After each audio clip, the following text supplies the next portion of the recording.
So how do you communicate with these people? Is it tweeting? Is it simple? Is this all there is to it? If you simply make a post and they make a post and you read each other's posts, there actually is more to it than that. And there are two ways to communicate with people. One way is private. One way is public. So let's deal with the private way first. It's the simpler of the two. It is called a direct message. It's often called DM on Twitter. Everything is shortened on Twitter because they only have 140 characters. So let's talk about direct message first. That's the private way of communicating on Twitter. There's two ways to communicate. There's two ways to send a direct message. One way is to go to direct messages here on the right. If you do that, you only have a choice of direct messaging people who are following you. I think I have one follower now. It is Nikki Williams. So I want to send her a direct message. I just simply choose her from the menu. And I have 140 characters. Even though it's like an internal little email, it's still only 140 characters. That is the Twitter way. So I can write anything I want and send it to her. And off it goes. Only she and I can see it. Private, just like email. Another way I could have done that, by the way, is to have gone to her Twitter page, her home page. There should be an option here, and it's a little gear, and there's just send her a direct message right there. So I can do it either through my page or through her page, basically. That's direct messaging. That is a private kind of email, basically. There's another way to communicate, which is sort of like writing on a Facebook wall. It is a public way of communicating called the @reply. So one thing I can do if and anyone is available to an @reply, whether there's not to be any kind of reciprocity there. So Kim Johnston, who I am following, I can reply to this. Claire Hughes just won a medal for Canada. The 2010 Olympics are going on right now. So I can hit reply. It'll give me a little @Kim Johnston. That's what these are called, @replies. And I can write a little message here.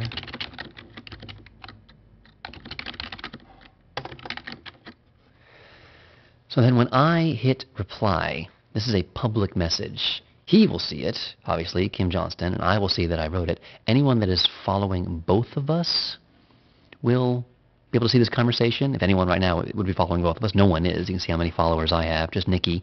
But if people are following both of us, they would see this conversation going on, basically, his post and my reply to it. But anybody that just goes to my Twitter profile, I'm just a random, if anyone just visits twitter.com/MMA Fighting News, they will see that I posted this, because I'm posting it sort of to the world, in a way. Much like a Facebook wall, where I'm sitting, it's a communication between the two of us, but for the whole world to see. So I'll hit reply there and try to show you what I mean. So you'll see my latest post was that. @Kim Johnston, yeah, I was rooting for her too, go Canada. So if you were to go to my page, you would see that I wrote this public sort of comment to Kim Johnston. Still waiting for my photo, by the way. It's coming. So if you are helping someone out and addressing a problem or have a new offer, you can sort of do it in a way that everyone can see, rather than just doing it privately or posting to no one. Posting just a regular Twitter post really is not addressed to anyone. There's sort of a middle version where you can tweet a public conversation with someone. One other thing that's unique to Twitter that'll wrap up our Twitter basics is retweeting, which will be very useful for us here in Stage 1. We are gathering information. We want to put out some information, but it's hard for us to. We're doing a lot of research right now. A lot of information is coming in. Rather than trying to process that and write something, we actually can just pass along what other people have posted. It's perfectly allowed. It's encouraged on Twitter. There's no plagiarism involved or anything, because you're actually attributing the post to that person. Let's see what I'm trying to say.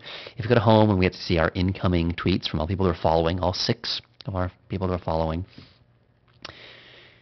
you can see, let's say I want to pass this on, this quote of the day, at UFC 112.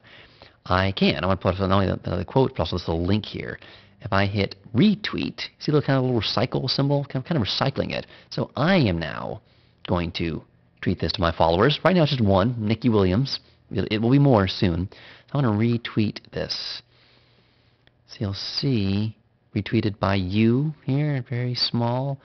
And we should be able to see, here's my latest post. See? It's a retweet from someone else. I didn't really write this, but as you can see, News for UFC is attributed there. Maybe it'd be easier to see on my main page. Yeah, see, little symbol means that I retweeted it. It's from this person, News for UFC. They get all the credit for it, but I'm passing it along. So a great way in this early stages, when you're just gathering information, you're finding stuff you think is interesting and cool, retweet it. People will see that you're interested in something, you're an expert in it in a way because you're passing on cool information, and people will want to start following you because of that. Before you want to find your own information and start writing your own posts, you can simply pass along things you find interesting, and that is a valuable service. So retweeting, feel free to do it. People may retweet your things. Half the posts you may read are themselves retweet. I think I saw one earlier on in the page here. Yeah, see, Kim Johnson himself has retweeted just 5 minutes ago something. So you see retweeting. Here's another retweet down here. They're giving that person credit, error checker. So retweeting happens. It is perfectly fine, a great way to get information out really quickly in here in stage 1. So keep all those things in mind.